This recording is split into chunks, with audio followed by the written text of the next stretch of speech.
So yun guys, so magandang buhay po Pilipinas, magandang buhay po Luzon, Visayas, Mindanao at sa buong mundo mga kasyawin.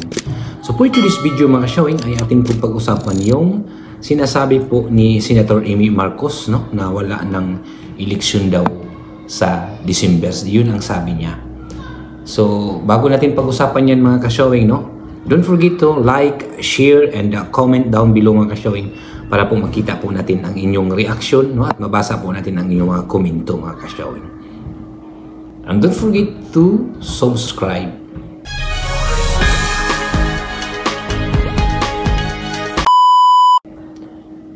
So yan mga kasyawing, no? Pag-usapan po natin yung sabi po ni Senator Amy Marcos na wala na daw ng eleksyon sa December.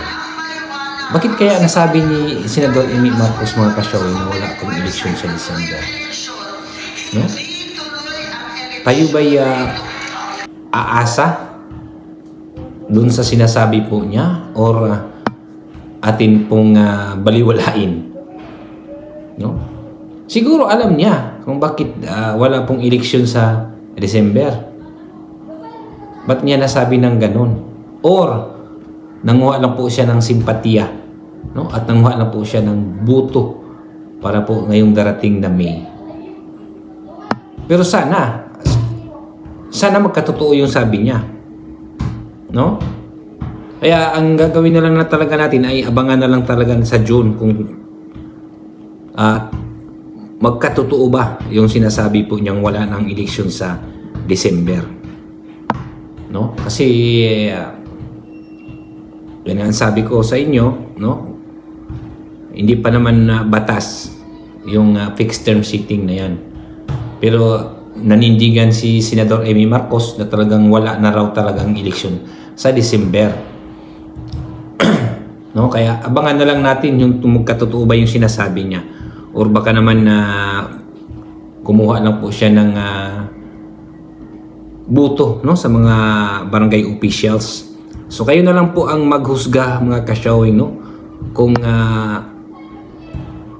nasa inyo na po yan, no, kung siya ba'y isasalin nyo sa inyong pagpili, no, sa inyong pagpili ngayong darating na midterm election.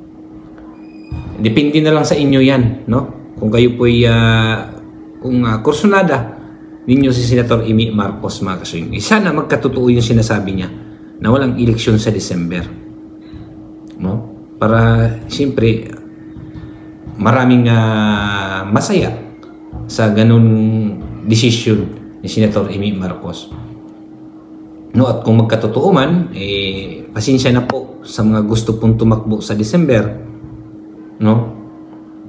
Meron pa namang susunod, no, na eleksyon. Kasi hindi pa naman yan, yung sabi niya walang eleksyon sa December, hindi pa naman fix kung yun ba'y 2027 or 2029. No, dahil kung 2027, siyempre mas hindi masyadong mahaba, ng paghintay sa mga gustong tumakbo sa barangay election. Pero kung 2029, medyo mahaba talaga yan. Pero yung sabi niya na walang eleksyon, baka nga wala, no? Ewan ko lang kung maaprubahan yan kasi ngayon, lalo na ngayon, di ba, medyo hindi sila nagkakaintindihan ngayon ni Pangulong Bongbong Marcos, no? Baka yung gusto niya ay hindi isabatas kasi hindi naman sila masyadong close ngayon ni kapatid niyang Pangulong Bongbong Marcos dahil sa ginagawa niya, no? Ewan ko lang kung matuluyan kasi medyo ngayon medyo na siya. Tinanggal ata siya ngayon ng tinanggal nga siya ata ng alyansa dahil sa ginagawa niya. No, ipaano na? Sa gusto niyang i-extern. Di ba ka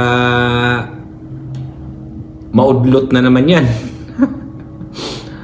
Kasi parang nagkontra-kontra na sila ngayon. Pero sana maano yan yung sabi niya. So kayo na lang po maghusga mga ka-showing, no? Kayo na po magdesisyon kung yun ba isama ninyo si Senator Amy Marcos sa darating na midterm election, no? Kung kayo ba'y sa inyo ba'y napupusuan niyo siya, no? At kayo na pong bahala kung siya ba'y isasama niyo, mga ka-showing. So yan lang po, mga ka-showing, no? Sana po magkakatotoo po yung sinasabi niya at hindi na naman iyan maudlot. Kasi Senador Amy Marcos, umasa kami. Baka na naman pagdating maudlot yan. So sana magkatotoo. So yun lang po, mga ka-showing. Maraming salamat po sa inyong lahat. And don't forget to like, share, and comment down below, mga ka-showing, para po makita po natin ang inyong mga komento, mga ka-showing, no? Tungkol po dito sa fixed term seating na sinasabi po ni Senator Amy Marcos. No? So don't forget to like, share, comment, and subscribe, mga ka-showing. Yan, mga ka-showing. Thank you for watching.